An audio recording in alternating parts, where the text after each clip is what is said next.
여러분 안녕하세요. 행복한 전도자의 전도 이야기 행전이 시간입니다. 오늘도 주님 안에서 역사의 주인이신 우리 하나님, 우리의 생사화복을 주관하고 계십니다. 여러분 승리하게 되시기를 바라고요. 모든 일에 주님께 모든 걸 맡기시고 우리 말씀과 기도로 승리하시는 저 여러분 되시기 바랍니다. 역대상 29장 11절입니다.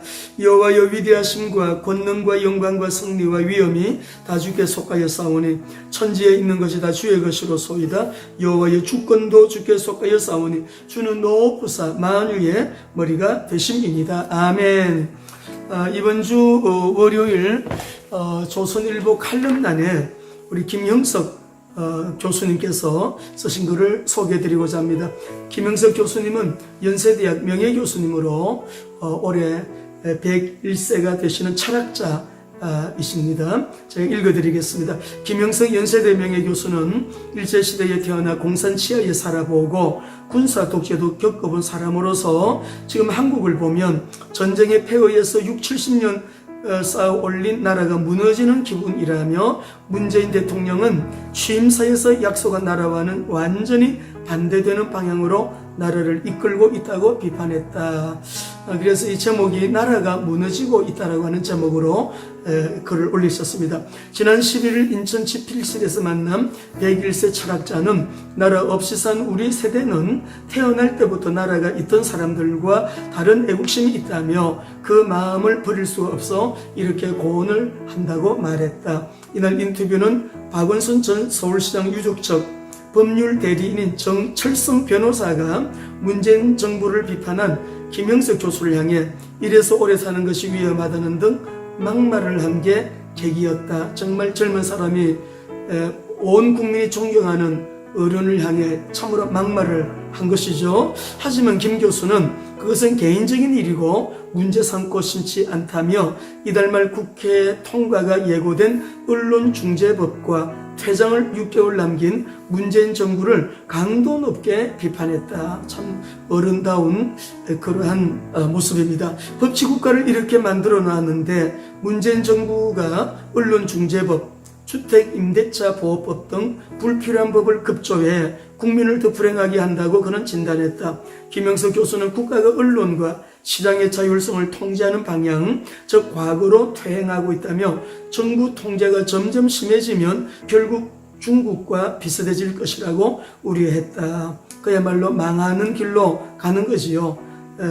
그는 특히 언론중재법은 정권을 유지하기 위해 부끄러운 역사를 만드는 일이라며 심하게 말하면 문재인 보호법이라고 일갈했다. 이렇게 다 모두 알고 계시지 않습니까? 저도 그렇게 느꼈습니다. 문재인 보호법을 만들고 있구나. 공수처법도 마찬가지고 그렇게 느꼈습니다.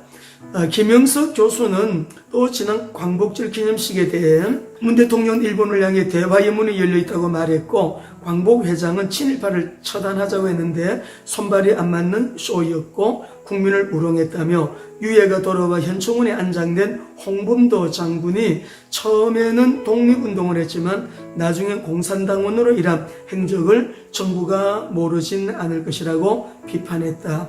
그는 또 교육과 문화의 하향 평준화도 무서울 정도라고 했다. 여러분 이런 내용들을 보시면서 정말 심각한 상황을 어느 한 부분 여러분 느끼시겠습니까? 여러분도 알고 계시는 내용이잖아요.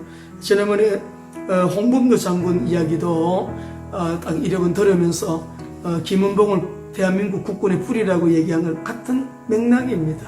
결국은 공산당을 위하여 북한 정부가 수립되는데 최고의 공헌을 세운 사람들을 그렇게 찬양하고요.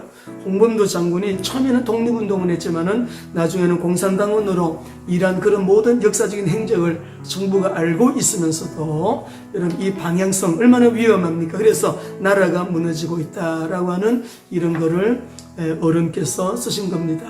이렇게 독재 치하에서도 살아보시고 나라 이런 소름 가운데 일제시대에서도 공산치하에서 다 살아보신 이런 어른들의 말씀에 귀 기울여야 합니다.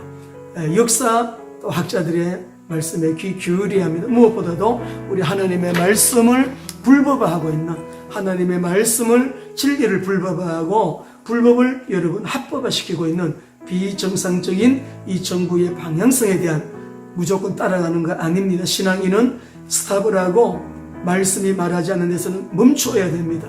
그리고 저항해야 됩니다. 죄와는 싸워야 되고 사단과는 싸워야 되고 지옥 배경과는 싸워야 됩니다. 비진리를 따라가는데, 하나님을 등지고 따라가는데 그 길이 어떻게 구원의 길이겠습니까? 그래서 끝까지 믿음을 지키는 자가 구원받는 것입니다. 우리가 열왕기 상하에서도 보면 나라가 남북 솔로몬 이후에 분열된 이후에 막 선지자들이 쏟아져서 외치잖아요. 그 외친 선지자들의 외침이 누구를 향한 외침이었습니까? 나라를 위한 외침이요. 북이스라엘 향해서 나라 망한다. 남유다를 향해서도 나라 망한다. 그렇게 하면 나라 망한다. 심지어는 여러분 친애굽하면 안 된다. 친바벨론해야 망한다. 그 방법까지도 다 하나님께서 주셔서 외치게 하잖아요. 근데 백성도 제사장들도 모두가 다 여러분 다 잘못된 방향으로 함께 나가요. 진리를 말하는 사람은 왕따당합니다. 미움받습니다. 욕먹습니다. 모욕을 받습니다. 그러나 저와 여러분, 우리 행전의 가족 여러분 정신을 바짝 차리고 모든 주권이 주께 속하여 싸우니 천지에 있는 것이 다 주의 것이로 소이다. 여호와여 주권도 주께 속하여 싸우니 주는 높으사 만물의 머리가 되십니다. 대한민국의 미래는 하나님의 손에 있습니다. 우리 이렇게 소백산 기도원 여러분 구국재단을 쌓는 재단입니다. 용문산 출신 수도사님들이 이렇게 섬기시는 기도원들은 다 구국재단의 생명을 걸고 나라와 민족을 위하여 기도하십니다. 저와 여러분들도 나라와 민족을 위해 기도하시면서 우리 크리스찬에게는 여러분 조국이 있습니다. 우리가 모든 것에 사랑으로 세상을 이끌어 나가시고 사랑으로 우리를 구원하신 하나님이시지만 여러분 우리에게 조국을 주셨습니다. 그래야 우리가 끝날까지 제사장의 사명을 감당하는 일에 저와 여러분들이 복되고 귀하게 쓰임받는 통로가 될 것입니다. 오늘도 부활하신 그리스도 안에서 주님과 함께 화이팅 하십시다. 오늘도 주님과 함께 주님 안에서 화이팅!